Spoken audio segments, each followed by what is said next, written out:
going on, guys? You're sitting at home on the couch doing nothing? But that's why you're going to subscribe to Black is the New Rich, so you can learn something, educate your family, educate your friends. Do it all. Black is the New Rich. Peace. And I just want to see more of our people tap into this investment space because there's so much for us, and we are the sauce. Yeah, facts. We bring, you already know, we make the world go around. Black is absolutely the new rich. Everything black on black. If I studied that facts on facts. Welcome back to another episode 26 of the Black is the New Rich podcast. Today we got a very special guest. She's a serial entrepreneur. She does a lot of things, and today we're going to specialize on one thing in particular, the NFT space, because we don't want to miss any more things when it comes to missing out. Okay, so I feel like the NFT space, we can learn a lot, and it's an upcoming space that's probably here to stay in the future. But, you know, I don't want to keep talking. Introduce yourself, please. Well, first and foremost, thank you for having me. I really appreciate you. So I'm Jen. Whoa. Jen the boss. You're so funny. All right, Jen the boss. Okay. Right, Jen the boss.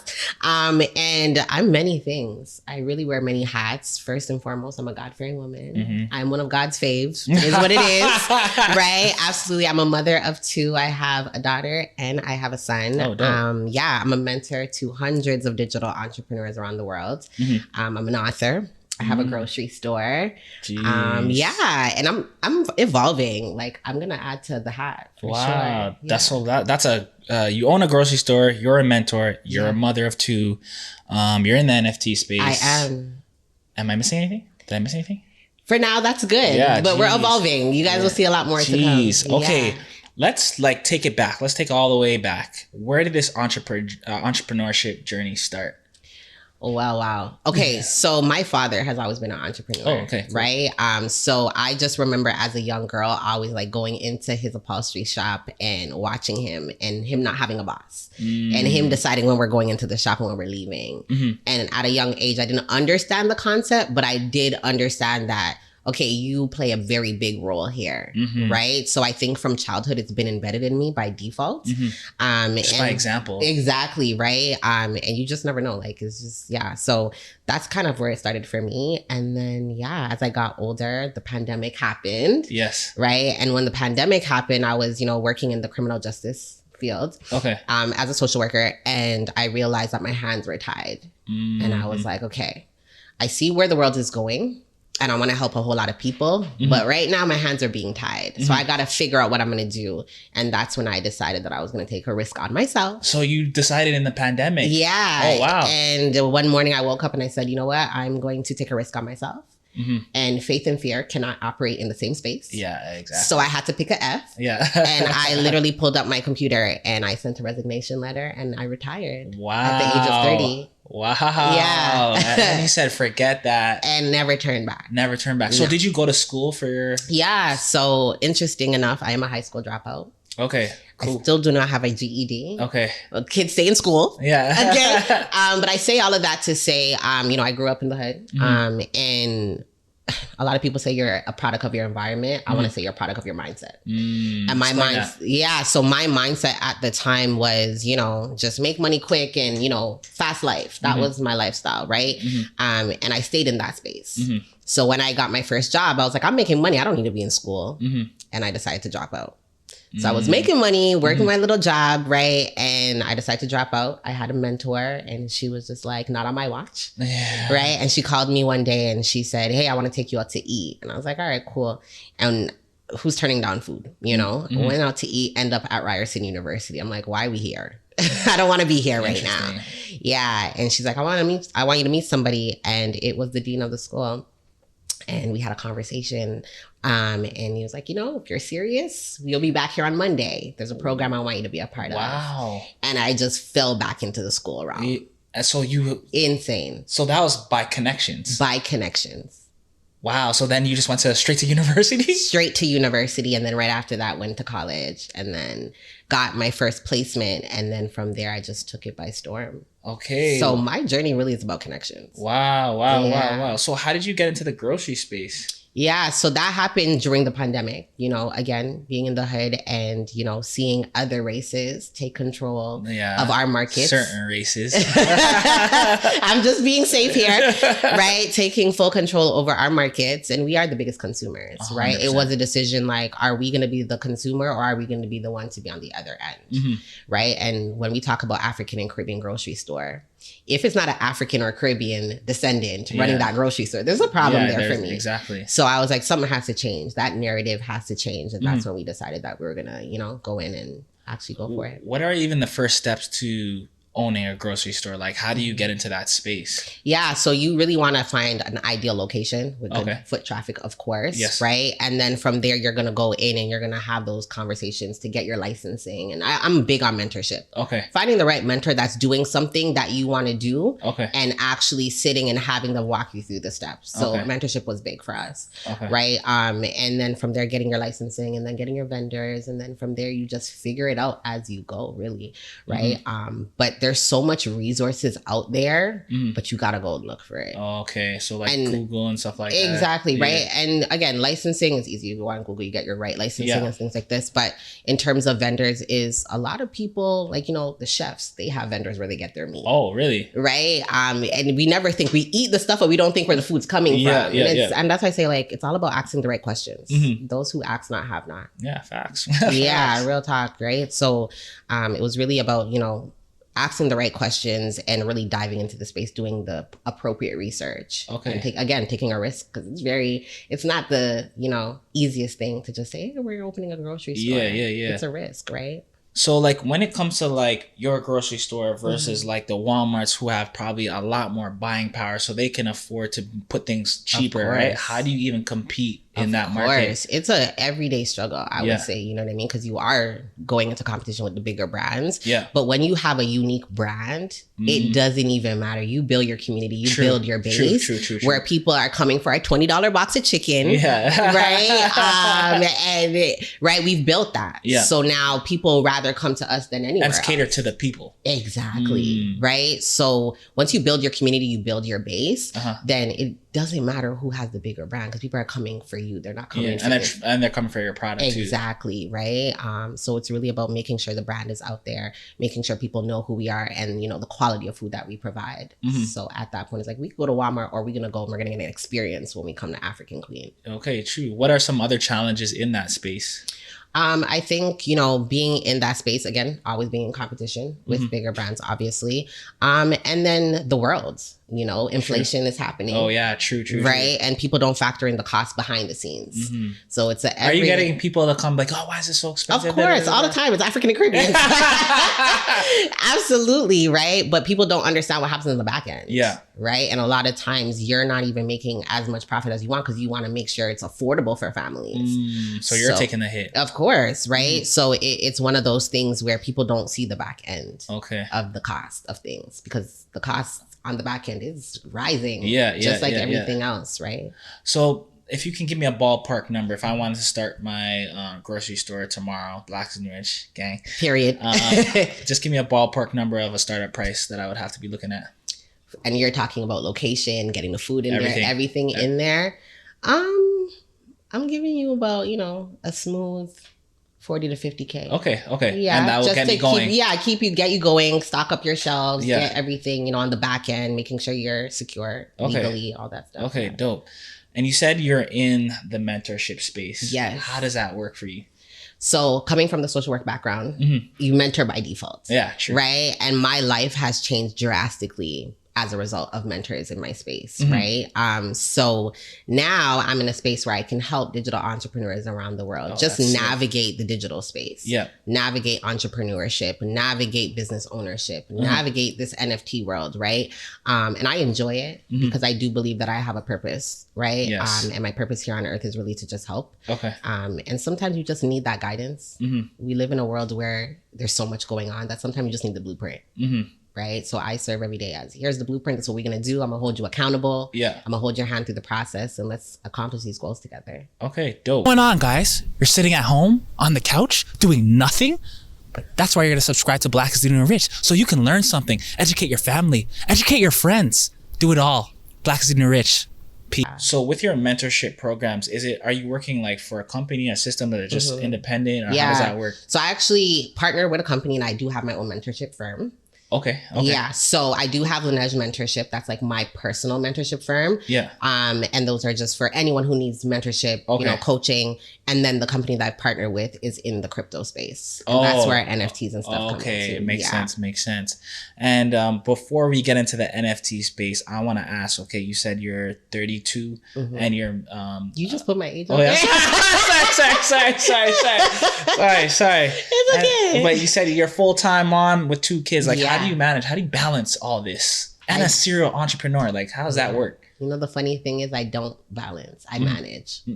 Explain that. Yeah, because you're never going to find balance. I tell serial entrepreneur all the time, you're never going to find balance because tomorrow's always going to be something crazy. Yeah. Right? But managing is actually knowing what your day is going to look like. So actually being super organized. I wake up every morning at 4:30 a.m. Jeez.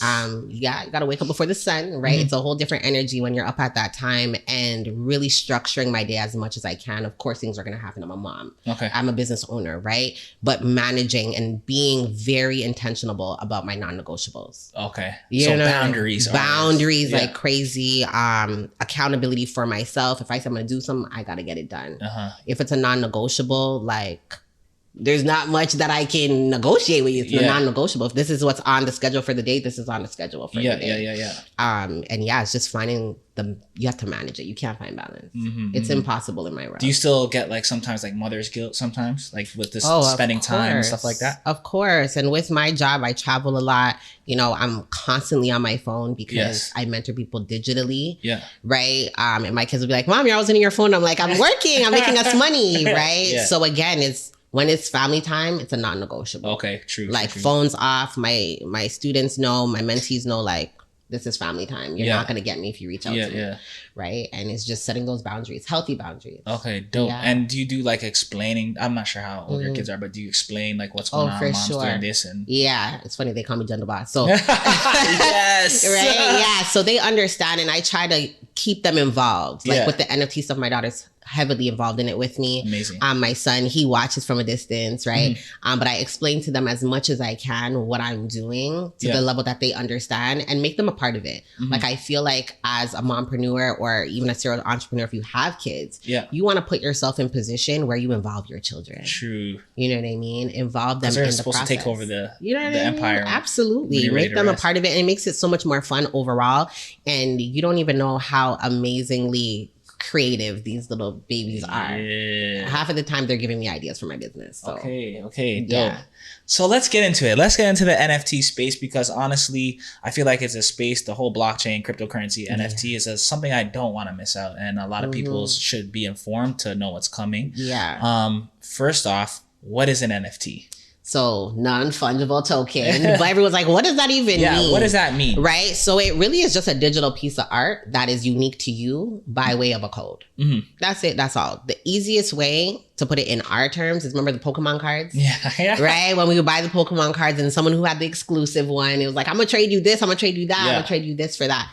Same idea, is just digital. So now you have a digital collectible now that is unique to you. You're the only one in the world with that piece of art, right? So now when you put it up to, let's just say, the auction or for bidding, people now can bid on it.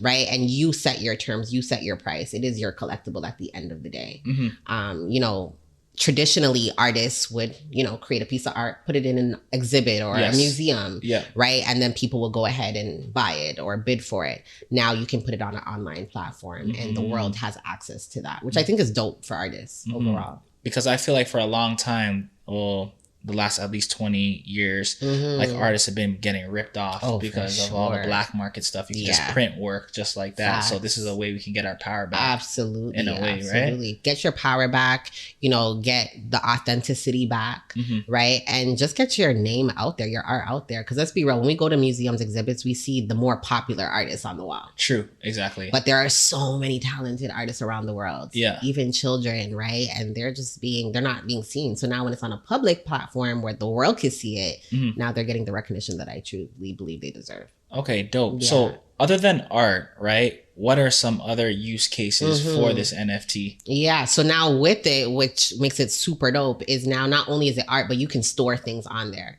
What do you mean by that? So what I mean by that is we call it utility in the NFT space, right? So for example, you can put your whole entire podcast series in an NFT. So let's just say we purchase this NFT, right? Yeah. And once we get it, we literally have exclusive episodes that you've not launched yet to the public. Okay. That's exclusive. Yeah. Right? Yeah. So I want that. Yeah. Now let's just start saying you do public podcasts or you're traveling. Now I get first dibs to that. Right. So now artists now can have that and be like, I am going to be doing meet and greets with my fan. If you get this NFT, you now get first dibs of where I'm going to be at. Right. Again, if I'm, writing a book and I want to put in an NFT, I can do that. So it's almost like when you look at it, like, when we used to have those MP4s or whatever they're called. True. Yeah, MP3, sorry. We can put anything on there. Same idea. So I always said this when I first heard of the NFT, and the first thing I thought about was the people that are doing OnlyFans. I thought, like, if you guys just make do an NFT instead of the OnlyFans, I feel like they'll make a lot more money because think about it, they have fans and like diehard fans. Yeah. So now if their diehard fans know that they're doing one of ones on this NFT space, I'm sure they can make a lot more money. 1,010%. I'm telling you. Hopefully someone caught that. Yeah, that's game, right? That's game. Because I thought that from the jump. Because you already have the base. The customer base is there. Exactly. The fan base is there. Now you just put certain exclusive. And you put your exclusive stuff on there, people are going to buy that. And they'll bid for it. And then I could bid for it. Oh, that's sick. Yeah. Okay, so what NFTs have you bought in the past? So I've bought a few. Yeah. I'm not going to release all. Yeah. Right. But a really big project that I'm excited about is the Possessed project. The Possessed one? Yeah. That's what it's called. Explain that. So it just dropped. And now you can mint it. To mint just basically means you can purchase it. Okay. Right. And again, it's all about, being very aware of one's mental health. We're in the digital space. Okay. We're on our phones and computers all the time. Yes. It is draining. We got to be honest, right? So just bringing awareness to that. Okay. And having a community. Exactly. That's about mental health with this token. Right. And just the online space overall, right? And just being positive and supportive because again, online comes with a lot of negative things as well. Yes. Right? So any project I go into, I make sure that I look at the community and what they're about. Okay. Because that's big for me. Okay. And it also it's a measuring factor for me. So what would be the difference between like a community on in the NFT space and let's say I just go to like a Facebook or Reddit forum? So I would say with that is now let's just say we're NFT holders, right? We're part of a community. Now we can have meetups. So they may host meetups. So now I can see you in person. Yes. Right? We build that connection. We build, that community. We build that tribe. Yeah. And it's almost like a lifetime thing. Okay. Right? Because if we're holding this NFT, it's like your frat. Your frat team. Yeah. If we believe in this NFT, we're holding on to it. Yes. For a minute. Yes. Right? And just spreading the awareness of what that community brings. And we're, on the same page. Wherever you are in the world, the message stays the same. And for the people that don't know that like brotherhoods and stuff like that kind of run the world. And I feel like this is like another version of that. For sure. For your specific passion or purpose. Exactly. Okay. And it's happening already. Okay. It's just now it's digital. It's, something that I believe it could spread across the world, not just you being a part of a frat at a college or university. True. It's more engaging. Global. And it's more engaging. True. Absolutely. Because we're in our phones anyways. Yes. You know what I mean? Yeah.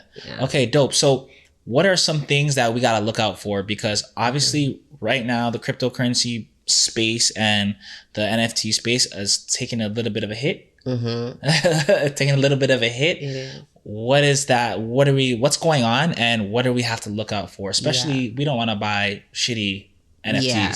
And I've been there. Okay. So I've definitely been there. I came into the space, prematurely and I didn't do my research. Yes. And I ended up getting rug pulled projects. And basically what that means is like, when somebody pulls the rug under you. Yeah. Right. So it's a project that's hyped up. Right. Yeah. Everyone's excited for it. Everyone's ready to buy it. And the owners, the founders run off with all your monies. Is that their initial plan to do? I can't say what people's intentions are. But I do believe, they may have great intentions. But when you see how much money is coming up into the project, and then you realize how much work comes into after the project is released, you may not want to fulfill those, those duties. Exactly. So that could be one of the reasons, but you really want to make sure, number one, that whatever project that you're going into has a solid community. Okay. When I say solid community, doesn't mean they're just being hyped up. Yeah. Because anybody can hype up a project. Because I feel like a lot of celebrities are saying this project, that project, and they're getting paid to do that. I got rug pulled on a celebrity project. I won't say which one, but I did at the beginning, right? And it was because I was like, oh my gosh, this is a big celebrity. Like, it's going to be amazing. But again, there's so much that goes into NFTs. It's not just about the hype. It's about the utility. It's about what could you bring with this NFT? Once I purchase this NFT, could you fulfill the things that you've promised? Okay. Right?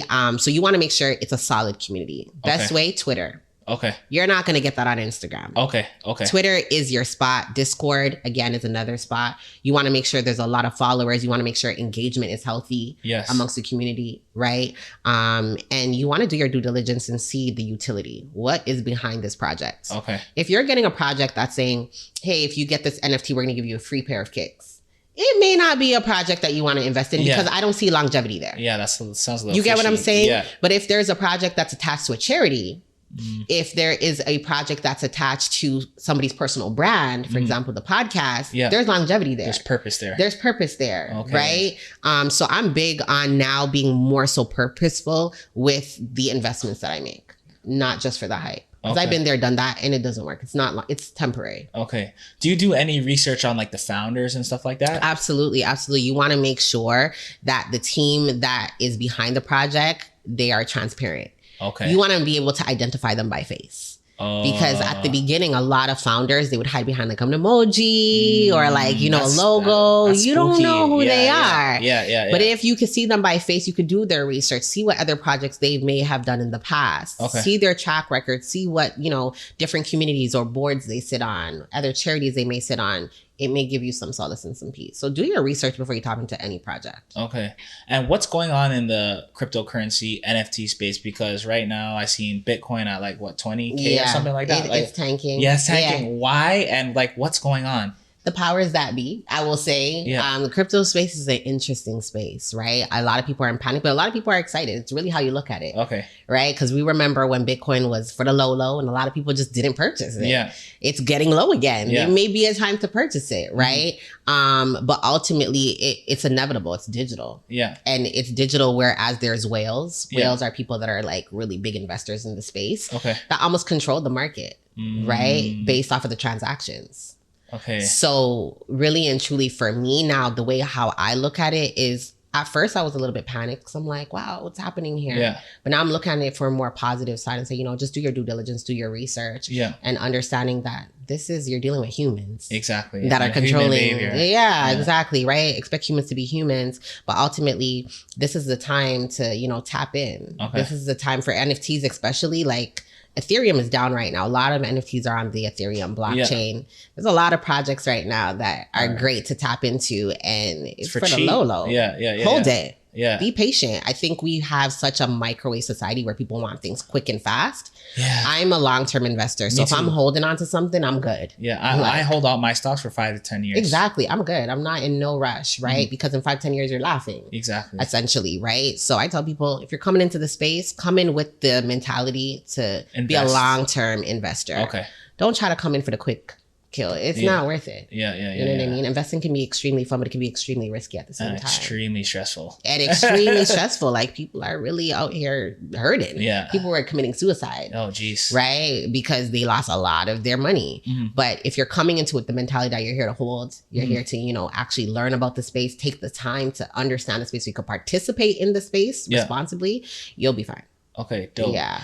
So for the person that's absolutely new to the NFT space, what are some exchanges or websites where they can look for NFTs or possibly put their NFTs on? So OpenSea is one of the most popular ones. Okay. And I would say one of the more safer ones. Okay. And it's I would almost compare it to like an Amazon or an Etsy. Oh, perfect. You know what I mean? Perfect. Yeah. So you can go on there. It's a full marketplace. Okay. Right. You can see which NFTs are in the top 10, in the top 20. So you could decide which ones you want to go for. Right. You can see the activity, how many people are purchasing these NFTs. Everything is transparent, which I love because you can see who's buying what they bought it for, how much they're reselling it for. Like you see, so you see every transaction. You see everything. Okay. So if somebody purchased them for $500 and they're trying to sell it to you for $50K, you're seeing all of that. Yeah, and you're like, okay, you're trying to get a quick flip. Yeah. Right? So you see everything, which I think is dope. So OpenSea, I say, would be a beginner level platform. And if you want to list your own NFT, you can also do so on that site. Okay. So where do you, I know with the cryptocurrency, you have like a wallet or a ledger. Yeah. Is that the same type of thing? You can absolutely, store your NFTs on a ledger, which we recommend. Okay. Just because so it's not entirely safe on just exactly. Okay. It's digital. Anything could get hacked when it comes to cryptocurrency. Exactly. Anything technical, anything digital, right? Yeah. So you're always safe to have your ledger equivalent to like a USB. It's on your person. Don't lose it. Yeah. You know what I mean? Once you lose that, that's it. You could put it on your laptop. If you lose your laptop, same idea. You can. And then there are wallets. MetaMask is a wallet. Okay. That people use to, transact their NFT purchases. But I always say ledgers are your safest bet. Okay. It's on your person. You're responsible for it. Yeah. You purchase it. You put on your ledger. You're straight. Okay, dope. Yeah. So I'm gonna put you on the spot. Like, so if you were running if you were running the podcast, the Black is the New Rich podcast, and you wanted to get into the NFT space with what's going on with the podcast, how would you do it tomorrow? Tomorrow. Okay. So I'm running the spot. Where would I start? Where would I start? So first things first is I'm looking to see what exclusive episodes we have in the bank. Okay. And then from there, I'm looking at what piece of art inspires us. As a team that represents us. I see y'all have your merch. It's a thing. It's happening. It's around the city, right? Whether that be the piece of art that we decide that we're going to use, right? And then we decide what is that utility going to come with. It's going to come with those exclusive episodes, right? Outside of that, what else could we bring to our audience? What are we really passionate about? Because I do believe your platform is really about empowering and, giving people that platform to really spread the word of what it is they're doing and just continue that conversation. Right? So it may be if there are pop-up empowerment events happening in the city, you get first dibs to that. Right? So like events and stuff. Exactly. You guys get like first whatever. VIP admission, early bird tickets, right? I would say, once a year we throw a big in-person podcast. For only NFT members. Exactly. Only the holders get access to that. A little Discord channel. Okay. We would get a little. I'm giving you free game. I get it. It's all right. A little Discord channel where we could communicate. Everybody who's come on the podcast and spoke to the community. At the end of the day, you've built a community. Believe it or not, right? So we'd get everybody that came and participated a part of that, and we put them all in the chat. And I think as entrepreneurs, we all have something to add and to gain, right? Now you have access to that chat. So there's a lot that can be done. Okay. There's a lot. Like while you're speaking, I'm just thinking of, because my brain is wired like go. I'm thinking when I get, let's say, a prestigious guest, I'm gonna do the NFT for the people like that have the NFT to come watch it in person. I love that. Right? That's like it. 30 that's to the 40 one. people. That's the one, right? And that's the thing with NFTs. As the founder, you decide how many NFTs are going to be put out there. So if you say, explain that. So you can cap it. So if you say, for me, I love projects that are exclusive. I don't want a project that has like 50,000 pieces. That's too much for me. If you got 5,000, that means only 5,000 of us in the world have this. Which means when it's time for bidding wars, y'all are coming to us. Because out of everyone in the world, the billions of people, only 5,000 people have that. That's exclusive. So now you can cap it and say, I only want 30 NFTs out of all of Toronto. Only 30 people have that. I'm gonna let you know what I'm gonna do right now. I'm gonna put out like 40, and it's gonna be a low price for now, but it's gonna be like, of course, it's gonna be like VIP access to everything that comes out. Yes. And then as this gets bigger, that price gets. Can you? Of course. I adjust the price. So now the community would adjust the price. So now once we got it, so now I'm an NFT holder. Yes. We decide how much we believe it's worth. But if we are a tight knit community, we're having conversations and we're saying, what do we think the value is here? Oh, you know what I mean? And we're on one accord, we're on one Yeah, page. If we decide, listen, this is worth 10 grand. Yeah. It's worth 10 grand on the floor. Oh, so if I'm having big events with big names, right? And not if when I have big names and big events, and I start this from now, but in 2 years, that could be going, and there'll only be like 30 or 40 of them. There you go. Ah, you see what I'm saying? Free game. So I'm just saying, I want my NFT. Yeah, I got you. Yeah. But it's so amazing to see what you can do with these stuff. Ah, like that. You get what I'm saying? Something so simple, but so powerful. Yeah. Right? And I always say, like, we're oftentimes left out of this party just because of the lack of knowledge. Look at us having this conversation and your creative juices are flowing. It's all about a conversation, ask the right questions. True. And now everybody can figure out, how can I incorporate NFTs into my brand and what I'm doing? It is very possible. I have a question that just that I thought of. So if I'm an NFT holder for like an event, right? Can I like lease this NFT out? Like as in like you're renting it out? Yeah. How you know the person can give it back? I don't know. I don't remember. See, I wouldn't do that. See, I wouldn't do that. Can you get royalties off something, or is that a thing or no? I don't know. Okay. But I wouldn't feel comfortable leasing off of it, because I'm like, would you? What if the price gets? What if you sell it? Yeah, true. While you have it, right? Unless you have like a really tight knit contract, then by all means. But interesting. And all these contracts and these NFT contracts that people make are on the blockchain. They're on the blockchain. So a lot of the NFTs are on the Ethereum blockchain. Okay. Solana also has a blockchain. Okay. And I'm sure other coins are going to start popping up. And, you know, but Ethereum is a very trusted long-term, blockchain that's been around for a bit. Okay. Right? People trust it. Yeah. So a lot of people feel comfortable buying NFTs on that blockchain. Okay, dope. Yeah. And if Ethereum goes down, does all the NFT prices go down? So what happens now is, because Ethereum has gone down, the value of the NFTs have gone down with it. Okay, so now everything's cheap. Everything is. That's why I was trying to say what I was saying. If there was ever a time to tap in, now would be the time. Okay. Okay. And I say that because, the Bored Apes, everyone knows the Bored Apes. Yes. We see them. They're worth millions of dollars. They've gone down in price. Yeah. Significantly, just off of the strength of the Ethereum coin going down, right? So a lot of people are looking at blue chip projects. These are really high bidding projects, and they're trying to figure out how they can get their hands on them. Hold them, get them if you can, and hold them. They are investments. They are collectibles. The metaverse is a thing, believe it or not. It is a thing, and it will be highly, highly profitable once that metaverse is in full swing. Okay, dope. You just mentioned the metaverse. In a short way, can you explain what it is in a simple term?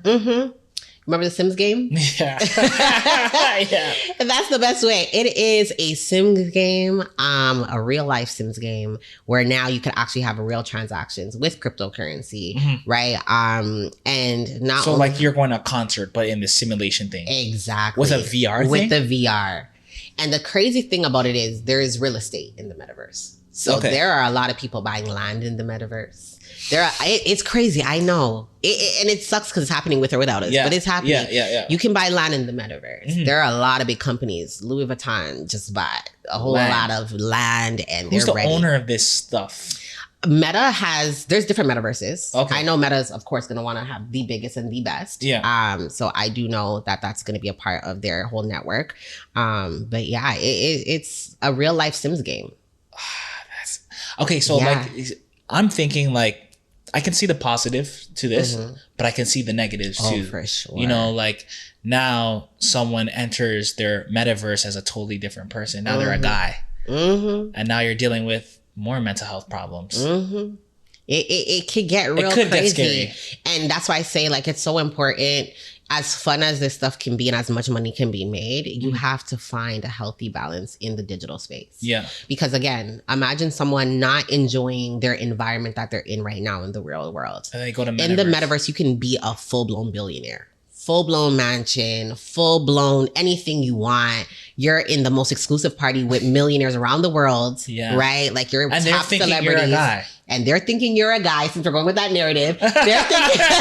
They're thinking you're a guy, and you don't even want to take your simulation glasses off, your VR shades off because you want to be this person to the point that you forget reality still exists. So that's a little bit of an identity crisis. So of course. So for me, I always say like, if you're going to tap in and participate in the metaverse, know what you're participating for. Okay. If you're going in there for business, which is what I will do, right? By all means, go in there, get some property, get some land. If people want to build on your land, they got to pay up. Yeah. Right. If you want to make sure that you are taking full advantage of your NFTs, just like you have, this piece of art on the wall. I'm walking past your home in the metaverse. I'm saying, I'm going to get that off you for 20 bands right now. That's crazy. It's crazy. Yeah. And it's not fake money. It's real. It's cryptocurrency that can be converted into fiat money, right? Use it for what it is supposed to be used for. Okay. Don't get lost in it because it's going to be very easy for a lot of people to get lost in the space, especially us being on social media where everything is a class system. Yeah. Everyone's trying to impress. Yeah. You can impress in the metaverse. Oh, geez. But remember, it is fake. So how do you filter through the information that you get about NFTs? Like I know you mentioned Twitter earlier. So how do you personally filter what's good information and what's not good information? So the company that I've partnered with, because for me, I'm all about leveraging experts. Okay. I am not an expert in the space, but I leverage experts. Okay. And I do believe the most wealthy people in the world, they leverage. Yeah. Leveraging is their game, right? So I've partnered with a company that has experts in the NFT space, in the crypto space, and they do the job of doing their due diligence, their research. I get the information from them and then I do my due diligence and, do my own research, of course. But there are experts in the space that you could leverage. Okay. Right? There are communities in the space that you could be a part of. Okay. Clubhouse is another big space. Yeah, is Clubhouse still going? Because I haven't been on there. It's still a thing, but I haven't. After Toronto Clubhouse was a thing, I was like, let me just get the hell out. Toronto got in the building. I said, okay, y'all turned it up over here. But yeah, Clubhouse is definitely still going. But there is a lot of communities on Clubhouse, right? But being a part of the right conversations, asking the right questions, right? But the information's out there. Okay. Right? But just don't walk into anything blindly. Yeah. Always participate in anything responsibly. Yeah. Right? Do your due diligence. And that's with anything in life. That's really. With anything. And especially if it's digital, do your research. You don't want to get scammed. You don't want to get hacked. You don't want to by accident give someone, your Bitcoin address or whatever. You know what I mean? Like you got to be so careful. So I would say if you're going to tap into this world, do your due diligence. Partner up with someone who knows what they're doing. Leverage an expert in the space or get a part of communities that, are deep rooted in the space. Okay, dope.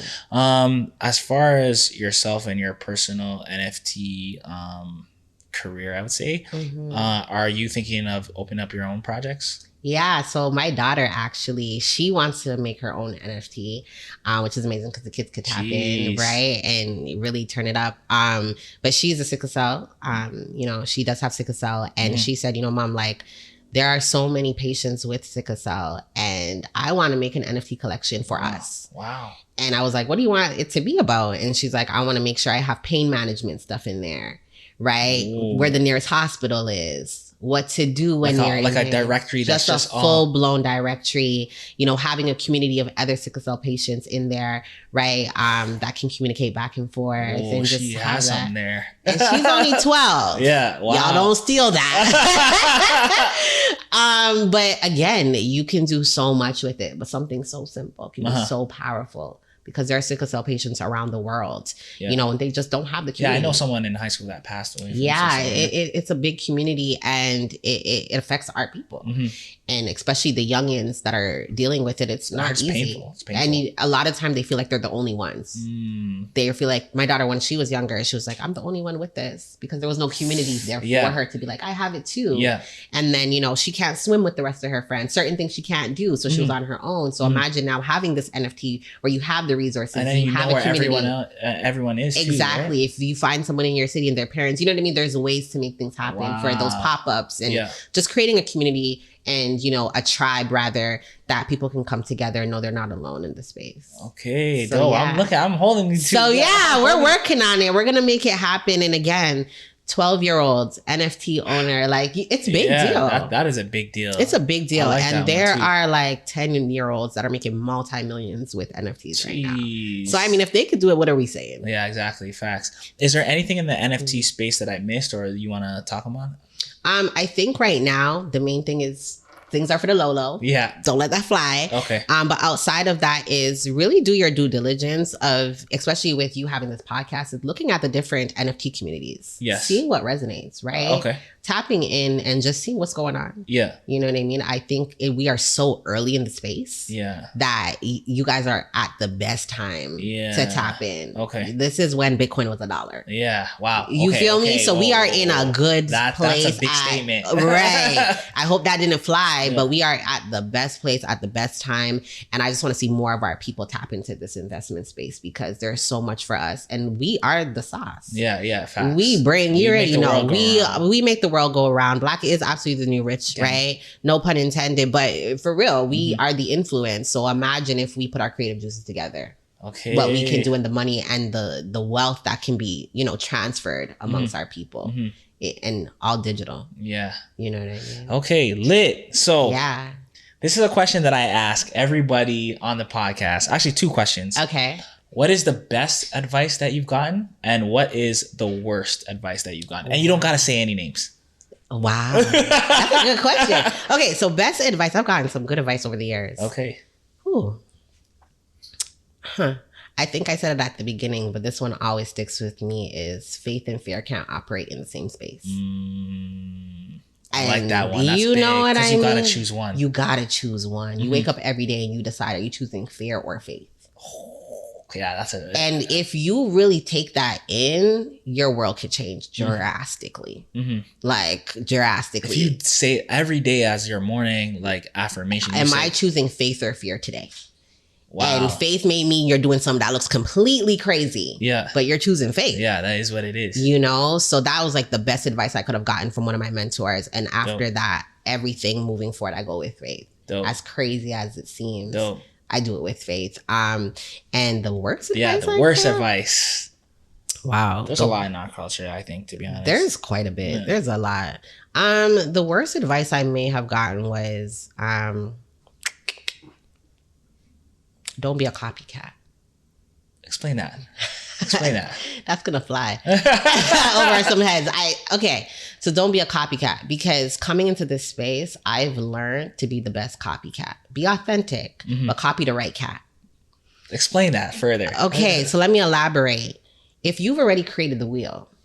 I'm sorry, not to cut you off. I'm a big believer of not reinventing the wheel. Yeah. To be honest. Yeah. And just take what I see is going and just add my own sauce. And add your own sauce to it, right? So again, be the best copycat. So if there is a cat out here, right, that is killing the game in the podcast space, doing his thing or doing her thing, and you see something that's amazing, copy the right cat. Okay. What was their blueprint? What did they do? They have the wheel. Okay. Let me just see what their wheel is saying and let me add to it. Okay. Right? Because what happens is a lot of times, and I believe in entrepreneurship, is egos happen. Ego and pride happen. Big time. Right? And that's where we have that disconnect a lot of the time amongst entrepreneurs in the space. But if you can drop your ego and pride and look at somebody and say, yo, what they're doing is sick. Yeah. I love that. I'm not going to recreate your wheel, right? I'm going to go in and be inspired by your wheel, and I'm just going to add my value to it. You know how many of us can eat? Yeah, facts. Right? So when we say don't be a copycat, is copy the right cat. The best copycat makes the most amount of money. Facts. Just be authentic. Yeah, facts. You know what I mean? Give credit where credit is due. Drop your ego, right? Be inspired and build on that. Okay. Yeah. Because, sometimes I do agree with that, but so I feel like sometimes some people it's literally just copy and paste. You feel me? Not authentic. Yeah, not authentic, not doing their own due diligence. Ego, and just, right? Ego, and just copying and pasting. And I feel like those type of movements don't last at all, because you're not even operating on the same frequency at all. And then on top of that, those that are watching you, those are inspired by you, how do they really respect you down the line? True. Because they're looking at you and they're looking at your integrity and they're looking at how you conduct your business, right? So I always tell people, you only have one shot to really make this really work and have, that lasting impression on your audience. Don't mess it up because you wanted to, you know what I mean? Just do it the easy way, copy and paste. See the wheel, appreciate the wheel, be inspired by the wheel, but just add your own value to it. And the one that did create the wheel, they will be so proud of you. Yeah, facts. Because it'll be like, yo, you are my fruit. Yeah, you're pushing forward. This is pushing forward. And, really successful people, they love that. They don't just want to create something and make it stick. They want to create it and see it grow. Yeah, true. Over generations. True. That's called legacy. Yeah. right? But again, there are people that, lack integrity and they wanted the easy way out, but that is very temporary. And I've seen it several times over. That's why I always say authenticity, integrity, two big things, right? You have those two things, you drop your ego, everyone could eat. I like that. I like that. The last question, where do you see yourself in 5 years? Because I want to make a prediction on this show and I want to play this in 5 years right now. I'm like, Jen the boss said she was going to do this. No pressure. In 5 years, wow. In 5 years? Huh. Okay. In 5 years, I more than likely will be living in the motherland. Oh, really? I do want to go back to where we're from. Where are you from? Well, I'm from Canada. Okay. But I want to go back to, I'm Caribbean. Okay. Caribbean descent. And so Grenada, Guyana. Oh, okay. Yeah. I'm Guyanese too. Okay. Yeah. Bye. Quarter. I know. GT bye. So I do want to go back to the motherland. So in 5 years, I'll probably be living in the motherland. And I do want to, have some charities, some schools. Okay. Spread out across. And I do want to be a world-renowned public speaker. I like that. So y'all will see me on your screens. Okay. So watch out for me. Okay. But ultimately is, just continuously in 5 years, just helping as much people as I can. Okay. In 5 years, I should have accomplished the goal of helping at least 100,000 people accomplish their goals. It's a big goal, but if your goals don't scare you, then exactly. So, but in 5 years, that goal will be met for sure. Okay, dope. Do you have any last words for anyone? Motivation or anything like that? Okay, so last words I would say is we are way too late to the party way too many times. God, preach. Way too many times. And we are so early in the space right now, in the NFT space predominantly. Tap in, connect with the right person, right? And go for it. Go for it. Choose fate. Right? Take a risk on yourself because everybody else is. Everybody else is taking a risk on themselves. Don't be the person that's still kind of watching to see. The worst that can happen is you jump into something and you learn a lesson. And lessons to me are something that nobody should run away from. Okay, wow. Yeah. And also let everybody know like your contact information where they can find you. Yeah, for sure. So Jen the Boss on Instagram. You were just waiting for it. It has a ring to it, right? So Jen the Boss on Instagram. Come check out our grocery store, African Queen Grocery Store, 8975 McLaughlin Road South, downtown Brampton. I did write a book, How I Turned My Pain into Purpose in 21 Days. You can also get that on my website, www.janellejoseph.com. Wow, amazing. Episode 26, Black is the New Rich podcast. Thank you so much. I appreciate it. I appreciate you. Everything black on black. If I studied that facts on facts.